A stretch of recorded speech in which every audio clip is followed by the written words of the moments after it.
L'histoire a commencé en 2013 avec une formation que nous avons eue qui est le physique. C'est un projet physique financé par l'Union européenne. Ce projet, c'est le Fair Young Sustainable and Inclusive Cooperative qui a rassemblé 4 pays, le Togo, la Côte d'Ivoire, l'Italie et la République tchèque, pour former les jeunes en entrepreneuriat agricole. Donc, quand nous sommes revenus du premier voyage, nous avons essayé de faire des recherches au niveau des cacaoculteurs pour voir s'ils connaissent réellement le chocolat. Nous avons malheureusement constaté que beaucoup ne connaissent pas le chocolat. Nous avons été vraiment déçus que des gens passaient toute une vie dans les champs de cacao et ne connaissent pas la destination finale de leurs produits. Ils cultivent juste pour l'exportation.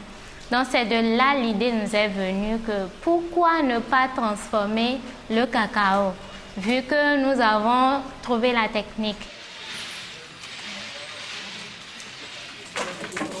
Nous travaillons avec une coopérative à Tchemawe dans la Kébu qui nous fournit les cacaos certifiés bio. Et ces cacaos-là sont de qualité réellement supérieure au Togo.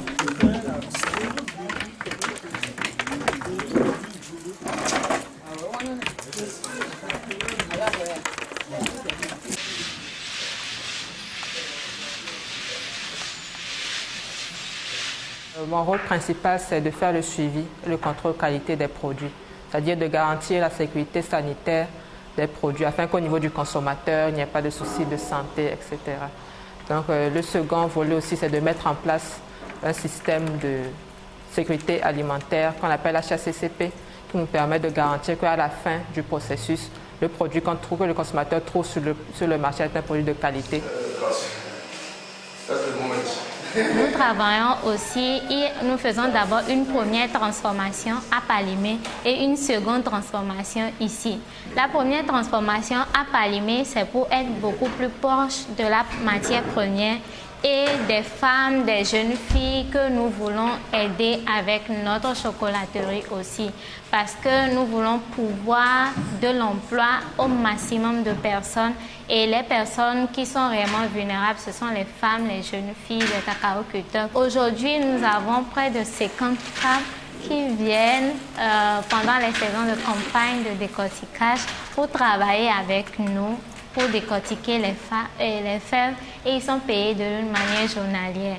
Et au niveau de l'équipe de production, nous avons une dizaine de personnes aussi qui travaillent.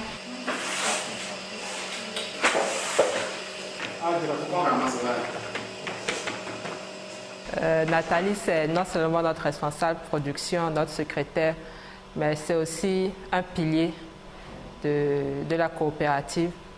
Donc c'est elle qui nous booste beaucoup pour que la coopérative arrive à ce niveau. Et elle a une grande vision, non seulement pour cette coopérative, mais aussi pour le pays et pour l'Afrique. Parce que pour elle, c'est qu'à travers l'agriculture, qu'à travers la transformation agroalimentaire, qu'on trouve non seulement de l'emploi pour les femmes et les jeunes filles, mais aussi pour les jeunes étudiants que nous sommes ici. Nathalie, c'est une bénédiction pour toute l'équipe. Et depuis la formation, depuis 2013, elle n'a jamais cessé de bosser. Et vraiment, c'est une fille, c'est une grande leader. Sa force, son leadership n'est pas comparable à sa taille. Si vous voyez sa taille, vous pouvez confondre. Mais c'est une femme qui est qui est tenace. Pour l'avenir, c'est réellement avoir une plus grande unité de production et pour pouvoir satisfaire la demande. Au jour d'aujourd'hui, nous pouvons vous dire que nous avons beaucoup de demandes, mais notre capacité de production est limitée. Donc l'étape suivante, c'est d'acquérir des équipements qui peuvent nous aider à produire en grande quantité et en qualité aussi par rapport à la demande, surtout du marché local.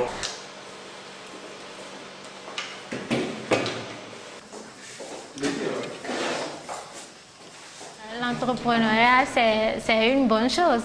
Je ne dirais pas que ça parce que c'est facile, ce n'est pas facile, mais toutefois c'est une bonne chose. Parce que vous savez, aujourd'hui dans notre pays, quand on finit les études, c'est vrai que nos parents ont l'habitude de vouloir voir leurs enfants en investeur, banquier, docteur, si, ça. Mais quand on dit entrepreneuriat, surtout agricole, on attribue ça aux pauvres parce qu'on voit les agriculteurs comme des gens réellement pauvres, illettrés. Mais aujourd'hui, les données ont changé. Aujourd'hui, une meilleure manière réellement de se mettre sur le marché, c'est de se lancer dans l'agro-business.